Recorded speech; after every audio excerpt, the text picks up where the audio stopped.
নমস্কার, বন্দনা রান্নাঘরে আপনাদেরকে সবাইকে স্বাগত। আজকে একটা রেসিপি নিয়ে হাজির হয়েছি, ধোকার ডালনা। ইনস্ট্যান্ট ধোকা মিক্স দিয়ে ধোকার ডালনা আপনাদেরকে তৈরি করে দেখাবো। আমি জানি আপনারা পুরোটা জুড়ে থাকবেন, পুরোটা জুড়ে থাকুন আমার সঙ্গে। সবাইকে অনেক অনেক ভালোবাসা। এই যে ইনস্ট্যান্ট ধোকা মিক্স 200 গ্রাম মতো আছে প্যাকেটে, কিন্তু আমি 200 গ্রাম নেব না, 100 গ্রাম নিয়েছি। 100 গ্রাম মতো নিয়ে নিচ্ছি বাটিতে। এবার ঈষৎ উষ্ণ গরম জলে ব্যাটারটা গুলবো হ্যান্ড ব্লেন্ডার দিয়ে। আর জলটা বেশি গরম করবেন না, এমনি হালকা গরমেই দেবেন, তবে ঠান্ডা জলে গুলবেন না। ওই প্যাকেটটাই লেখা আছে। আর প্যাকেটটা বলে দিচ্ছি কোন কোম্পানির, মাদার্স রেসিপি। আপনারা যদি বাড়িতে কিনে তৈরি করতে চান, 200 গ্রামের প্যাকেট। তবে এটা ভাববেন না আমি প্রমোশন করছি কোনো কোম্পানির, এটা আমি যেটা কিনেছি সেটাই বললাম। এই যে ব্যাটারটা গোলা হয়ে গেছে, 15 মিনিট ঢাকা দিয়ে রাখবো। তারপরে 15 মিনিট পর কড়াতে সরষের তেল দিচ্ছি, দিয়ে ওই ব্যাটারটা দিয়ে দিচ্ছি, দিয়ে ভাজবো। মিডিয়াম ফ্লেমে ভাজতে হবে। আর ননস্টিক কড়াতে ভাজলে এটা ভালো, ওতে লেখা আছে মানে নিয়মাবলীতে। এই যে ভেজে নিচ্ছি ভালো শুকনো শুকনো করে। আমাদের ভাজা হয়ে গেছে। একটা থালাতে রেখে কেকের শেপ দিয়ে কিছুক্ষণ ঠান্ডা হওয়ার পর কেটে নিচ্ছি ছুরিতে। প্রথমে এরকম শেপ দিয়ে নেবেন, তারপরে কিছুক্ষণ ঠান্ডা হওয়ার পর এই যে চার কোনা করে কেটে নেবেন।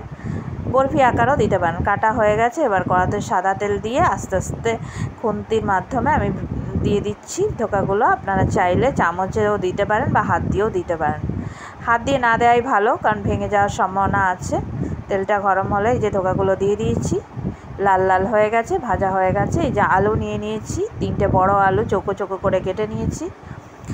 আর আদা বাটা লাগছে, এটা নিরামিষি রান্না, পেঁয়াজ লাগবে না। একটা বড় টমেটো আর 4টে কাঁচা লঙ্কা। আর লাগছে হলুদ গুঁড়ো, জিরে গুঁড়ো, লঙ্কা গুঁড়ো, নুন সবই পরিমাণ মতো। আর লাগছে সাদা তেল আর সরষের তেল আর চিনি। নিরামিষি রান্নায় চিনি মাস্ট, 1 চামচ মতো চিনি আছে এতে। আর এই যে ধোকাগুলো ভাজা হয়ে গেছে, এটা আর বেশি ডিটেলসে দেখায়নি, ভাজতে আপনারা সবাই জানেন।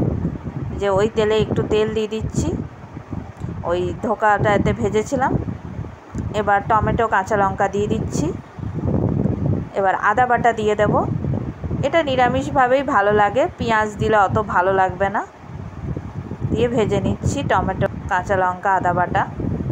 টমেটোগুলো খুন্তি দিয়ে স্ম্যাশ করে নিচ্ছি। পেস্ট করলে ভালো হতো, আর পেস্ট করিনি, একটা যেহেতু টমেটো তাই। এবার হলুদ গুঁড়ো, জিরে গুঁড়ো, লঙ্কা গুঁড়ো সব 1 চামচ করে দিয়ে দেবো। তারপরে নুন 2 চামচ দেব। এই যে নুন দিয়ে দিচ্ছি 2 চামচ। নুনটা ছোটো চামচে 2 চামচ দিয়ে ভেজে নিচ্ছি। আমি পরিমাণগুলো বলে দিই, কারণ অনেকেই রান্না শেখে ইউটিউব দেখে, তাই আমি পরিমাণগুলো বলে দিই।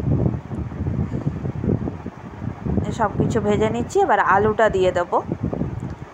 আলুটা চৌকো চৌকোই কাটবেন, চৌকো চৌকো কাটলেই তরকারির টেস্টটা ভালো লাগবে। আলুটা দিয়ে ভেজে নিচ্ছি মশলার সাথে। আগের ভিডিওতে যারা কমেন্ট করেছিলেন তাদেরকে অনেক অনেক ভালোবাসা। যে যেখান থেকেই আমার ভিডিওটা দেখছেন না কেন, দেশ বা দেশের বাইরে, সবাইকে অনেক অনেক ভালোবাসা এবং অনেক ধন্যবাদ ভিডিওটা দেখার জন্য, পুরোটা জুড়ে থাকার জন্য। এই যে চিনি দিয়ে দিচ্ছি, দিয়ে মিশিয়ে নিচ্ছি আলুর সঙ্গে। চিনিটা ভালো, চিনিটা অপশনাল, আপনারা চাইলে যারা খান না তারা দেবেন না চিনিটা। এবার জল দিয়ে দেবো 2 বাটি মতো। 2 বাটি গরম জল দিয়ে দিচ্ছি। আমি গরম জল ইউজ করেছি, আপনারা গরম জলও দিতে পারেন বা ঠান্ডা জল। গরম জল দিলে ভালো, রান্নার টেস্টটা হবে। এই যে ঝোলটা ফুটছে, ঢাকা দিয়ে দিচ্ছি। 15 মিনিট মতো আলু সিদ্ধ হতে সময় লেগেছে। এই যে এবারে ধোকাগুলো দিয়ে দিচ্ছি। ধোকাগুলো হাতে করে দিচ্ছি, আপনারা চাইলে চামচে করে দিতে পারেন। আর বেশি ফোটাবেন না, ঝোলটা টেনে নিচ্ছে তাড়াতাড়ি। 2-3 মিনিট মতো ফুটিয়ে নামিয়ে নেবেন। সাইলেন্ট যারা ভিউয়ার্স আছেন তারাও প্লিজ কমেন্ট করবেন, সুন্দর একটা কমেন্ট করবেন, আপনাদের পরিবারে আমি পৌঁছে যাব। এই যে ধোকার ডালনাটা ফুটছে। ঘি গরম মশলা আমি অ্যাড করিনি, আপনারা চাইলে অ্যাড করতে পারেন। আমাদের ইনস্ট্যান্ট ধোকা মিক্স দিয়ে ধোকার ডালনা তৈরি হয়ে গেছে। ভিডিওটা ভালো লাগলে সাবস্ক্রাইব করবেন, লাইক শেয়ার কমেন্ট অবশ্যই করবেন। নতুন এবং পুরনো ভিউয়ার্স যারা আছেন, পরবর্তী ভিডিওতে আবার দেখা হবে। Thanks for watching.